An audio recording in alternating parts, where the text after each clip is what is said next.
ఏదైనా శివాజీ గారితో argument last వీక్లో అయింది. దానివల్ల ఏమైనా బయటకొచ్చారు అనిపించిందా? అంటే శివాజీ గారు కూడా ఆర్గ్యుమెంట్స్ పెట్టుకున్నారు కదండి. అలా ఉంటుంటే శివాజీ గారు రావాల్సింది కదా. నేను ఆర్గ్యుమెంట్స్ పెట్టుకున్నాను, శివాజీ గారు ఆర్గ్యుమెంట్స్ పెట్టుకున్నాను. జనాలకి శివాజీ గారు ఆర్గ్యుమెంట్ నచ్చిందేమో, మీ ఆర్గ్యుమెంట్స్ నచ్చలేదేమో, అందుకే బయటకు వచ్చారేమో. ఇప్పుడు నేను అందరికీ నచ్చాలని లేదు, బయట కూడా శివాజీ సార్ ఆర్గ్యుమెంట్స్ వాళ్ళకి కరెక్ట్ అనిపిస్తే ఉంచారు. నా ఆర్గ్యుమెంట్స్ రాంగ్ అనిపించిందేమో, మేబీ ఎలిమినేట్ చేశారు. కానీ శివాజీ గారితో ఆర్గ్యుమెంట్స్ పెట్టుకున్నారు. శివాజీ గారిని ఎలాగో వెళ్ళిపోతాను, సో వెళ్ళిపోయే ముందు శివాజీ గారి విషయాలన్నీ బయట పెడతాను, చెప్తాను అని చెప్పి మీరు చెప్పారు. అసలు ఏ విషయాలు ఉన్నాయి? నిజంగానే శివాజీ గారు లోపల తప్పులు చేస్తున్నారా? అది బయట అందరికి కనిపించట్లేదా? అసలు ఏం జరుగుతుంది శివాజీ గారి విషయంలో? బయట కనిపించట్లేదు అని చెప్పలేనండి. బికాజ్ 1 వీక్ అయితే కనిపించలేదు అనొచ్చు, 2 వీక్స్ అయితే కనిపించలేదు అనొచ్చు. ఇది 14 వీక్స్ కదా అండి. 100% 14 వీక్స్లో మీరు జడ్జ్ చేస్తారు కదా, 100% కనిపిస్తుంది. సో కనిపించలేదంటే 100% జనాలకి ఏదైతే కావాలో అలా బాగా ఆడుతున్నారు కాబట్టి కనిపించలేదు. ఎందుకు బయటకు వచ్చాక శివాజీ గారిది ఆ ఫాలోయింగ్ ఏమైనా చూసి ఇట్లా డిప్లొమాటిక్ ఆన్సర్స్ ఇస్తున్నారు?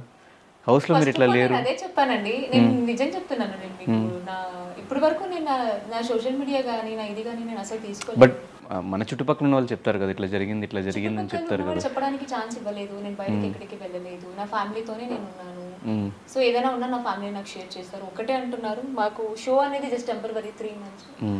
నువ్వు కామ్గా ఉండు, ముందు ఈ ఎలిమినేషన్ ఏదైతే నేను బయటకు వచ్చానో దాని నుంచి ముందు ఓవర్కమ్ అవ్వు, తర్వాత ఏదైతే జరిగిందో అన్నీ కూర్చొని మనం ప్రాపర్గా చూద్దాం అన్నారు. మీరు నమ్ముతారా, నేను ఇంకా బిగ్ బాస్ అట్లీస్ట్ ఒక్క ప్రోమో కూడా చూడలేదండి. Not even single promo.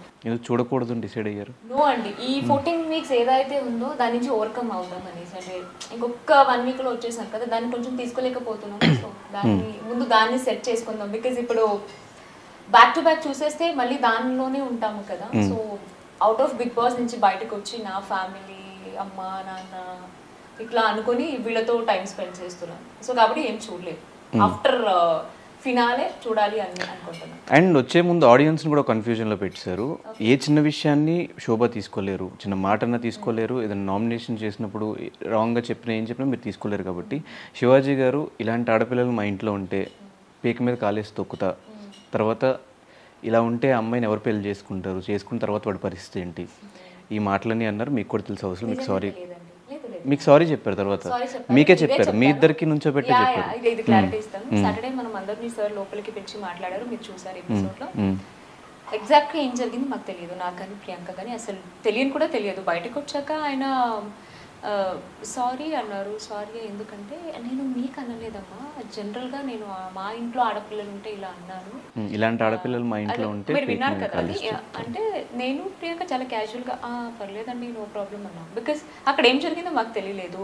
And అప్పటికే ఆయన అనేసారు, సార్ లోపలికి పిలిచారు, సార్ శివాజీ సార్ బయటకు వచ్చి సారీ అడిగారు అంటే మేబీ రియలైజ్ అయ్యారేమో. ఎగ్జాక్ట్గా ఏం జరిగింది తెలియలేదు కాబట్టి. అండ్ మోరోవర్ లోపలే జరిగింది కూడా మనం బయట చెప్పలేము, సార్ అక్కడ అడిగింది కూడా. అందుకే నేను అడగలేదు అనేది. నేను ఎపిసోడ్ చూడలేదు, నాకు తెలియదు. అడగలేదు, ఆర్గ్యుమెంట్ పెట్టలేదు. బట్ వచ్చేసేటప్పుడు శివాజీ గారికి కాళ్ళకు దండం పెట్టుకుని సారీ చెప్పొచ్చారు. అంటే మీ మిస్టేక్ ఉన్నట్టు, శివాజీ గారి మిస్టేక్ ఉన్నట్టు మాకు క్లారిటీ లేదు.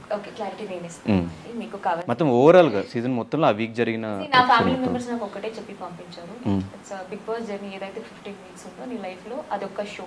బయట నువ్వు షూట్ ఏదైనా చేస్తే ఎలా చేస్తావో ఇది కూడా ఒక షో. అక్కడే వదిలేసిరా, గేమ్ అయిపోయింది, షో అయిపోయింది. నువ్వు వచ్చేటప్పుడు మా మమ్మీ నాతో ఒక మాట తీసుకొని పంపించారు, నువ్వు ఫస్ట్ వీక్ వచ్చినా సెకండ్ వీక్ వచ్చినా నవ్వుతూనే రావాలి.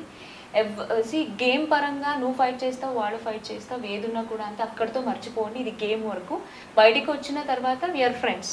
సో కాబట్టి ఒకటే అండి, ఇప్పుడు నామినేషన్లో కానీ ఫైట్లో కానీ నేను కానీ శివాజీ సార్ కానీ వేరే ప్రశాంత్ కానీ ప్రియాంక కానీ అమ్మ కానీ ఫైట్ చేసే ఉంటాం కదా.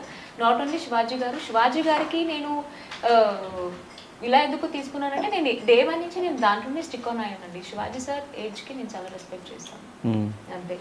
సో సారీ సార్, ఒక్కవేళ ఏమైనా జరుగుంటే ఐమ్ వెరీ సారీ.